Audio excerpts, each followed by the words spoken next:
नमस्कार दोस्तों, कैसे हैं आप सभी। मेरा नाम अनुज ठाकुर है और आज मैं एक बेहतरीन टॉपिक पे हम चर्चा करने वाले हैं। जो टॉपिक का नाम है वो मैं आपको बता देता हूँ। उसका नाम है एजुकेशन सिस्टम। ओके दोस्तों, जैसा कि आप जानते ही हैं कि एजुकेशन सिस्टम कैसे वर्क करता है। आजकल जो एजुकेशन सिस्टम हमारा हो चुका है बहुत बेकार, और उस एजुकेशन सिस्टम में हमारा जो रोल है, जो गवर्नमेंट रोल निभा रही है उसमें, वो काफ़ी हद तक अच्छा नहीं है। अब गवर्नमेंट ने जो रूल्स और रेगुलेशंस पहले के बनाए हुए हैं उसके अकॉर्डिंग ही वो चल रही है, जैसा कि आप सभी जानते ही हैं, है ना। तो एजुकेशन सिस्टम को कैसे इम्प्रूव किया जा सकता है, ओके, तो उसके बारे में हम बात करेंगे, ठीक है। लेकिन उससे पहले हम स्टेप बाय स्टेप इस प्रोसेस को जानेंगे कि ये किस तरह का प्रोसेस है और कैसे एजुकेशन सिस्टम काम करता है। तो उससे जानने से पहले हम ये समझ लेते हैं कि एजुकेशन सिस्टम क्या है। देखिए, एजुकेशन सिस्टम, हमारा जो शिक्षा विभाग है वो क्या है। देखिए, शिक्षा विभाग जो कि हमारे जनरेशन के लिए बहुत ज़रूरी है। तो शिक्षा, आपने देखा ही होगा, नर्सरी केजी के बच्चे, वहाँ से स्टार्टिंग होती है और ये प्रोसेस क्लास 1 से लेकर के class 12th, BA, MA, for example मैं कह रहा हूँ, बीए हो जाती है, ग्रेजुएशन हो जाती है, उसके बाद एमए हो जाती है, उसके बाद जो भी आगे प्रोसीजर रहता है एमफिल और पीएचडी तक का, वो होता है। लेकिन गाइस, जो उसमें एजुकेशन है, अब एजुकेशन का मतलब क्या समझते हैं आप। मैं एजुकेशन का मतलब वो समझता हूँ जो हमने पहले से पढ़ा है, उसे हम पढ़ते तो हैं लेकिन उसे हम जीवन में उतार नहीं पाते हैं, ऐसा हमारा एजुकेशन सिस्टम है। अब पोएम्स हमें फॉर एग्ज़ाम्पल पढ़ाई जाती हैं, तो पोएम्स का ये मतलब नहीं है कि पोएम्स, वो जो पोएम्स हमें पढ़ाई गई हैं वो ज़रूरी ही हमारे जो डेली लाइफ है उसमें काम आ जाए, ठीक है। लेकिन कई ऐसी चीज़ें होती हैं जो हमारे जीवन में काम आ सकती हैं। तो प्रैक्टिकल वे में हमें एक एजुकेशन सिस्टम ऐसा होना चाहिए जो हमारी देश की प्रगति के लिए काम करे। अब आप सभी जानते ही हैं कि जो एजुकेशन सिस्टम हमारा है उसमें जो बुक्स वगैरह हमें दी जाती हैं वो किस प्रकार की बुक्स होती हैं। वो बुक्स होती हैं नॉर्मल किसी की लाइफ, किसी पुराने जगह की जो समरी वगैरह हो, वो सब कुछ दिया जाता है उसमें। उसमें पोएम्स इंक्लूडेड होती हैं, उसमें स्टोरीज़ इंक्लूडेड होती हैं। लेकिन स्टोरीज़ और पोएम्स जो होती हैं वो बिल्कुल मतलब जिसका कोई वो नहीं, उसे सिर्फ पढ़ना होता है। लेकिन हम क्या करते हैं, हम उससे याद करते हैं, हम पोएम्स को याद करेंगे, स्टोरीज़ को याद करेंगे, और जैसे ही फॉर एग्ज़ाम्पल मैं +2 में हूँ, तो +2 में मैं ज़्यादा से ज़्यादा मार्क्स के लिए मैं उसे याद करता हूँ। और उसके बाद जैसे ही मेरी +2 कंप्लीट होगी, रिज़ल्ट आएगा, मैंने देखा अच्छे नंबर आए हैं, तो वैसे ही मैं उस स्टोरीज़ और जो भी पोएम्स थी उसे दिमाग से रिमूव कर दूँगा। मतलब वो मेरे निजी लाइफ में कहाँ काम आ रही हैं। तो ऐसा हमारा एजुकेशन सिस्टम होना चाहिए जिसमें रिलेटेड टू लाइफ, मतलब लाइफ में हम कुछ अच्छा कर सकें, उसके बारे में कुछ स्टोरीज़ हों, अच्छी स्टोरीज़ हों। अब एमए मैं बताना चाहता हूँ कि जो हमारा इंग्लिश लिटरेचर है, एमए इंग्लिश लिटरेचर है, उसमें क्या बुक्स हैं। उसमें ब्रिटिश पोइट्री है, उसमें ब्रिटिश ड्रामा है, ब्रिटिश लिटरेचर के अकॉर्डिंग सब कुछ बताया गया है। तो इस एजुकेशन सिस्टम को चेंज करना चाहिए क्योंकि उसमें पॉइंट्स वगैरह की अपनी निजी लाइफ के बारे में उसमें बताया गया है, और इसे हम लॉन्गर एक्सेस में याद कैसे रख सकते हैं। इसलिए मुझे लगता है कि एजुकेशन सिस्टम में काफ़ी चेंजेस करने चाहिए।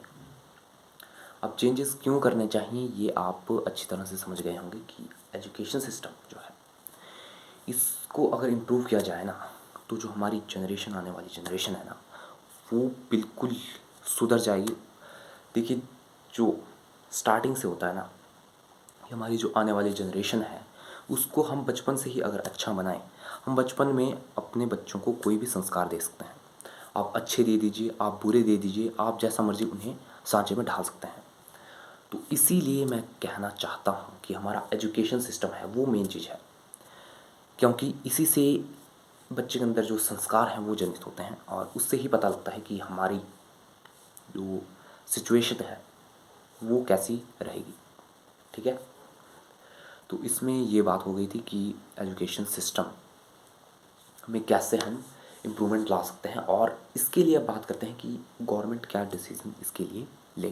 ठीक है, तो एजुकेशन सिस्टम को इम्प्रूव करने के लिए और ये जो किताबी ज्ञान है इससे थोड़ा एक लेवल ऊपर उठने के लिए हम क्या कर सकते हैं। ठीक है, चलिए इसके बारे में थोड़ा डिस्कस करते हैं।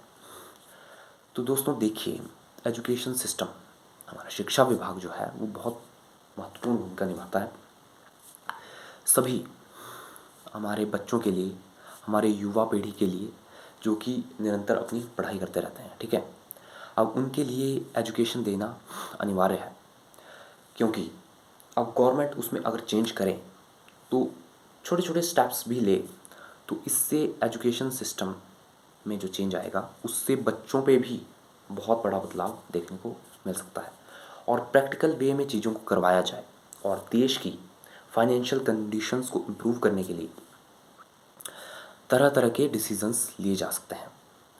उसमें पढ़ाई में जोर देना चाहिए कि फाइनेंशियली कैसे हम इम्प्रूव कर सकते हैं। ठीक है, और चिल्ड्रन कैसे इम्प्रूव कर सकते हैं, उसमें युवा का क्या रोल रहेगा, ये सारे डिस्कस उन्हें पहले ही बताना चाहिए, ताकि जो माइंडसेट एक तैयार होता है बच्चों का, उससे एक माइंडसेट तैयार होता है। देखिए, उससे माइंडसेट तैयार होगा। माइंडसेट क्या होगा इसके बारे में थोड़ा बात करते हैं। तो माइंडसेट जो हमारा होगा वो ऐसा डेवलप हो कि वो फाइनेंशियली फ्री होने के लिए, मतलब फाइनेंशियली बंदा फ्री हो जाए, माइंडसेट उसका ऐसा होना चाहिए। ठीक है, और इसमें फाइनेंशियल ही नहीं, इसमें कई तरह के फैक्टर्स होते हैं, इसमें फाइनेंशियल प्रॉब्लम्स को भी मद्देनज़र वो रख पाए। ठीक है, क्योंकि फाइनेंशियली जो है आज के युवा फाइनेंशियली बड़े, आप कह सकते हैं कि फाइनेंशियली उन्हें बड़ी दिक्कतों का सामना करना पड़ता है। तो इसमें क्या इम्प्रूवमेंट की जा सकती है और क्या क्या फैक्टर इस पर डिपेंड करते हैं, इसके बारे में भी हम नेक्स्ट वीडियो में डिस्कस करेंगे। ठीक है, लेकिन अभी जान लेते हैं कि कैसे हम अपने एजुकेशन सिस्टम को और इम्प्रूव कर सकते हैं। सो इसके लिए जो है गवर्नमेंट को डिसीजंस लेने होंगे, उन्हें ऐसे कानून बनाने होंगे, उन्हें एजुकेशन सिस्टम में जो हमारी बुकिश नॉलेज है उसको चेंज करना चाहिए, और जो हमारी देश की अर्थव्यवस्था को बढ़ाने वाले फैक्टर्स हैं वैसी चीज़ें उसमें इंक्लूड कर देनी चाहिए। ठीक है, तो ये एक फैक्टर हो गया। इसके कई सारे फैक्टर्स होते हैं लेकिन मैं आपको स्पेशल फैक्टर्स बता रहा हूँ। ठीक है, जो एक्चुअल लाइफ में कैसे ग्रोथ करना है, एक्चुअल लाइफ के बारे में एक्सपीरियंस देना होता है बच्चों को। ठीक है, वो प्रैक्टिकली भी हो सकता है, वो थियोरेटिकल वे में भी हो सकता है। ठीक है, तो थियोरेटिकली हम दे रहे हैं ये भी ठीक है, इसमें कोई बुराई नहीं है, लेकिन वो मैटर ये करता है कि वो अच्छा डिसीज़न है या गलत। मतलब सिस्टम अगर सुधर जाए, जहाँ से ऑपरेट होता है वही सिस्टम अगर सुधर जाए तो ऑब्वियसली जो है आगे की फाइनेंशियल कंडीशंस भी अच्छी हो जाएंगी हमारे देश की। तो ये बहुत बड़ी समस्या है जो आज तक नज़रअंदाज लोग कर रहे हैं, हालांकि लोग जागरूक हैं इसके बारे में।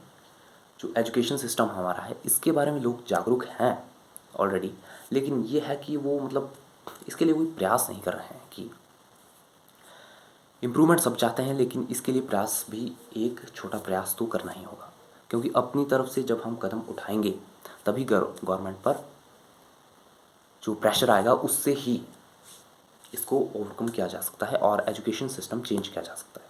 ठीक है, और जो हमारा एजुकेशन सिस्टम है उसमें मैं आपको बताना चाहता हूँ कि जो किसी भी पुरानी बुक्स होती हैं, है ना, अब उसमें पोएम्स वगैरह दी हैं, उसमें स्टोरीज़ वगैरह दी हैं, लेकिन वो अच्छी रिलेट कर सकती हैं, ऐसा कुछ नहीं है, लेकिन जो मेन टॉपिक्स हैं वो जो हमारे इंडिया के टॉपिक्स हैं वो इंक्लूड करें ना। लेकिन पुरानी बातें, मुग़ल साम्राज्य और ये हिस्ट्री वगैरह आपने ऑलरेडी देखी होगी, उस पर मुझे बताने की ज़रूरत नहीं है कि वो कैसी है। तो इसलिए हिस्ट्री को भी चेंज करना चाहिए। हमारे महाराणा प्रताप जी हैं, उसको इंक्लूड कर सकते हैं, और भी बहुत सारे टॉपिक हैं जिसको इंक्लूड किया जा सकता है, ठीक है। सो गाइज़, आई होप आपको ये वीडियो पसंद आई होगी।